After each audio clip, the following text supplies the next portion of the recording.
boys and girls. My story today is about a lost mitten and some animals who find it. It's called The Mitten. I hope you like it. It was the coldest day of the winter, and a little boy was trudging through the forest, gathering firewood for his grandmother. "Bring back all you can find," the old woman had said, as she sat knitting a pair of mittens. "The north wind blows cold, and we must have a good fire to keep us warm." All morning the boy worked, picking up sticks until his sled was well loaded. Then a very strange thing happened. Just as he picked up the last stick, he dropped one of his mittens in the snow. Now, how a boy could do this on the coldest day of the winter, I'll never know. But that's the way my grandfather tells the story. Off he went with his load of wood, and the mitten was left lying on a snowdrift. As soon as he was out of sight, a little mouse came scurrying through the woods. She was very cold, and when she spied the little boy's mitten with its feathery fur cuff, she popped right in to get warm. It was just the right size for a tiny mouse. Presently, a green frog came hip-hopping over the snow. "Anybody home?" she asked when she saw the mitten. "Only me," said the mouse, "and come in quickly before you freeze." They had no sooner settled themselves snugly in the red wool lining when an owl flew down.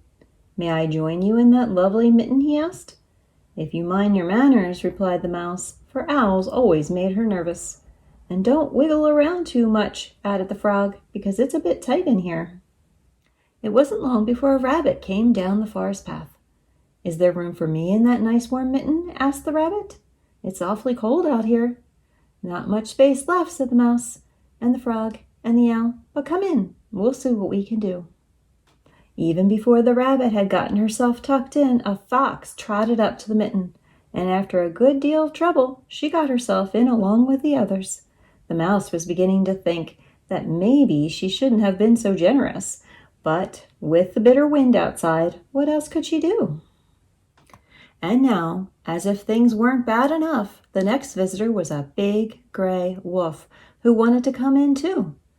"I don't know how we'll manage it," said the mouse, "but we'll try." Everyone moved around a bit, and finally the wolf was squeezed into the mitten. It was very crowded by now, but at least it was warm.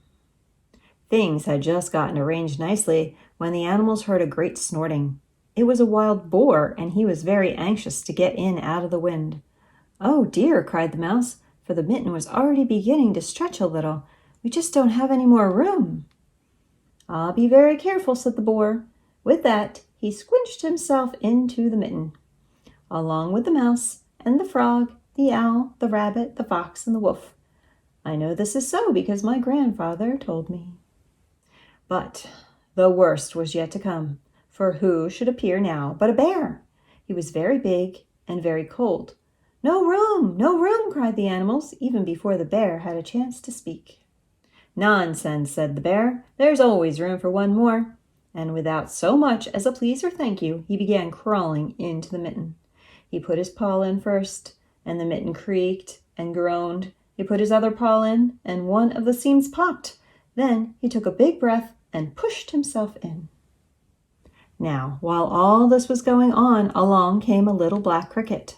She was very old, and her creaky legs ached with the cold. When she saw the mitten, she said to herself, "Now that looks like a nice, warm place. I'll just hop over and see if I can squeeze in too." But, ah me, that's all that was needed to finish off the poor old mitten. The cricket had no more than put her first scratchy foot inside when, with a rip and a snap, the stitches came apart, the old leather cracked, and the soft red lining split in half, popping all the animals into the snow. Well, at this very moment, the little boy discovered that he had only one mitten. So back he went to see where he might have dropped the other one. But all he could find were the ripped apart pieces, and he thought he saw a little mouse scurrying away with a bit of red wool perched on her head. It looked very much like the lining from the thumb of his missing mitten. "Oh, well," said the boy as he snuggled his cold hand inside his coat. "My grandmother will surely have my new mittens finished by now." Then he hurried home with the north wind nipping at his cheeks. And my grandfather says he never did know what really happened to his mitten. The end.